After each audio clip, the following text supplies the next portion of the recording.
A lo largo de la historia han ocurrido eventos decisivos que no han sido protagonizados por grandes ejércitos, sino por valientes comunidades de civiles, a veces sin recursos, sin apoyo exterior y sin ninguna garantía de éxito, pero con la convicción profunda de que rendirse era aún peor. El levantamiento del gueto de Varsovia durante la Segunda Guerra Mundial encaja de lleno en esta tradición de resistencia. En 1943, hacinadas, hambrientas y completamente aisladas, miles de personas vivían sometidas a deportaciones masivas con una violencia cruel y diaria. Cuando las tropas alemanas irrumpieron para borrar definitivamente el gueto de Varsovia del mapa, se toparon con un desafío que no esperaban: la resistencia de toda una comunidad. Armas, barricadas, túneles, explosivos artesanales y un grupo de personas que plantaron cara a los nazis durante casi un mes. Soy María José Rubio, historiadora y escritora. Y yo, Federico Cardelús, periodista y divulgador. Y esto es Despierta tu curiosidad, el videopodcast de National Geographic, cada viernes en tu plataforma de audio favorita. Y si te quedas con ganas de conocer más historias, ya sabes que te esperan nuevos contenidos en Disney Plus y en el canal National Geographic. Es septiembre de 1939. La invasión de Polonia por parte de la Alemania nazi se pone en marcha en un proceso brutal de ocupación, incluyendo, claro está, la segregación progresiva de la población judía.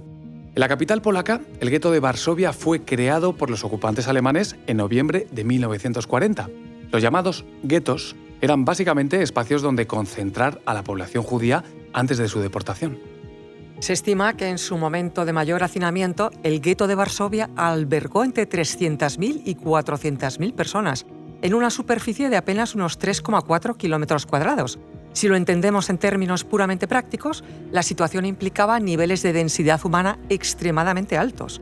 Hablamos de que en algunos casos había más de 9 personas por habitación. Por tanto, como podemos imaginar, las condiciones de vida adentro eran atroces. Escasez constante de alimentos, servicios sanitarios mínimos, trabajos forzados masivos impuestos por la ocupación, enfermedades que se propagaban sin control y, sobre todo, la amenaza permanente de la deportación. Debemos tener en cuenta que desde octubre de 1939 se impuso el trabajo obligatorio para los judíos, especialmente varones de 14 a 60 años, aunque en la práctica afectó también a mujeres y a adolescentes de menor edad. Pero no fue hasta el verano de 1942 cuando se llevó a cabo la operación denominada Grand Action de Varsovia. El objetivo fue deportar entre 254.000 y 300.000 personas del gueto judío hacia el campo de exterminio de Treblinka, todo bajo el eufemismo de reubicación hacia el este. Ese flujo masivo de deportaciones vació literalmente el gueto. Para entonces únicamente quedaban algunas decenas de miles de personas y, claro, rápidamente fueron conscientes del destino que les esperaba. O bien la exterminación en un campo de concentración o bien el trabajo forzado hasta la muerte. Así empezaron a surgir los primeros signos de resistencia. Se cambió un ambiente de extrema fragilidad por un levantamiento que dio comienzo el 19 de abril de 1943. Este movimiento de insurrección no brotó de la nada. Detrás hubo un trabajo desarrollado durante meses de organización, toma de conciencia y de preparación clandestina. La primera semilla se plantó en enero de 1943, cuando las unidades alemanas ingresaron por primera vez para las deportaciones. Fueron varios cientos de judíos los que se negaron a presentarse, provocando varios combates menores dentro del gueto. Y como en cualquier conflicto bélico, no hay mejor ataque que una buena defensa. Por eso conviene entender quiénes participaron en la defensa del gueto.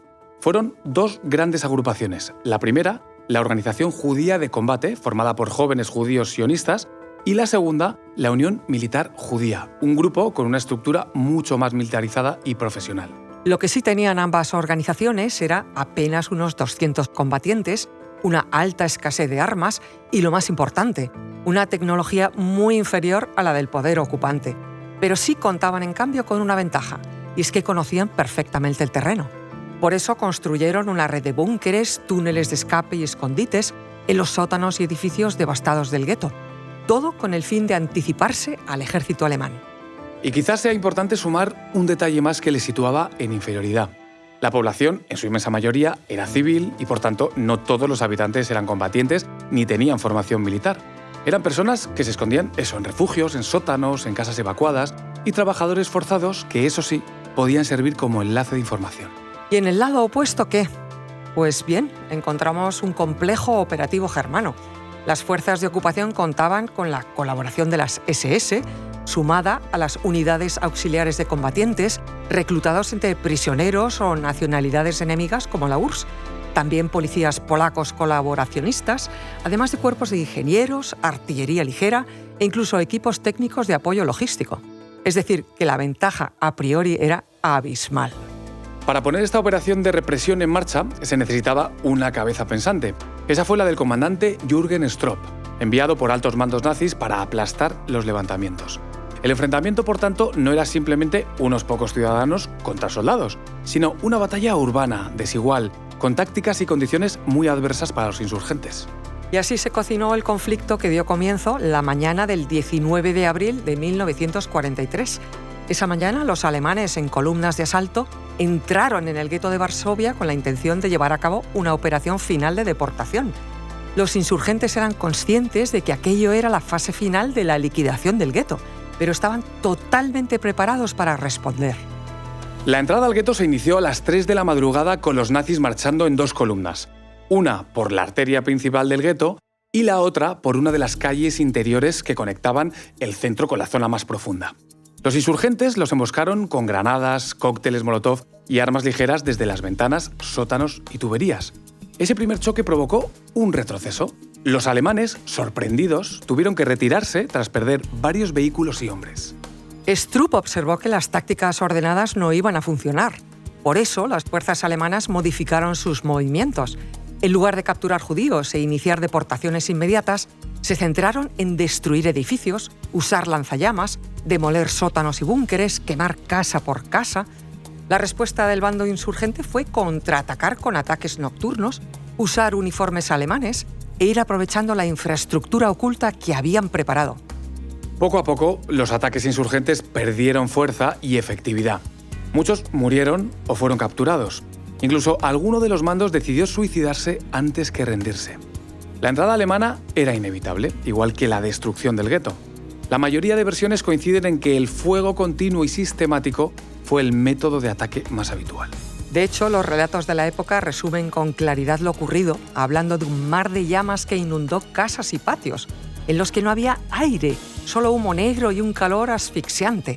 El 16 de mayo se dio por concluido el alzamiento organizado. El gueto quedó prácticamente destruido y miles de personas fueron capturadas, deportadas o asesinadas. Los efectos materiales y humanos fueron devastadores. La densificación previa, el hambre y las enfermedades habían cobrado miles de vidas antes del combate. Pero en un solo mes de lucha activa, el gueto dejó de existir como espacio habitado y pasó a ser un campo de ruinas. Las repercusiones del levantamiento se extendieron más allá del momento inmediato. Por ejemplo, una de las primeras secuelas fue el reconocimiento de ese acto como la mayor insurgencia judía durante la guerra. También desde los años posteriores a la guerra empezaron a levantarse monumentos, museos y centros de investigación que daban cuenta de esa resistencia de Varsovia. Por ejemplo, en 1948 se inauguró el monumento a los héroes del gueto en Varsovia, fuera del recinto del gueto original, como homenaje a los combatientes y a las víctimas que allí murieron. Incluso esta historia esconde algunos detalles que casi nunca aparecen en los relatos más conocidos, pero que nos ayudan a entender mejor el pulso humano de aquel levantamiento. Por ejemplo, la historia del edificio de la fábrica Bruce Makers, dedicada a la cepillería, uno de los últimos edificios en resistir los ataques. Ese edificio fue durante días el escondite de un pequeño grupo que resistió con pistolas, algunas granadas caseras y simple ingenio de limpiar y reutilizar casquillos alemanes para fabricar munición. Las fuentes hablan de la sorpresa de los alemanes cuando entraron y vieron la cantidad de material reaprovechado que había. Es uno de esos gestos que dicen mucho del ingenio que nace cuando no queda nada más. Y quizá la curiosidad más sorprendente sea la del famoso Stroop Report. Fue el informe oficial en el que los nazis documentaron cómo destruyeron el gueto, incluyendo fotografías tomadas por ellos mismos. Iban destinadas a demostrar que la operación había sido un éxito rápido y eficiente, pero terminó ocurriendo lo contrario. Décadas después, esas mismas fotos se convirtieron en pruebas históricas fundamentales para comprender la resistencia, el sufrimiento y la determinación de quienes lucharon allí.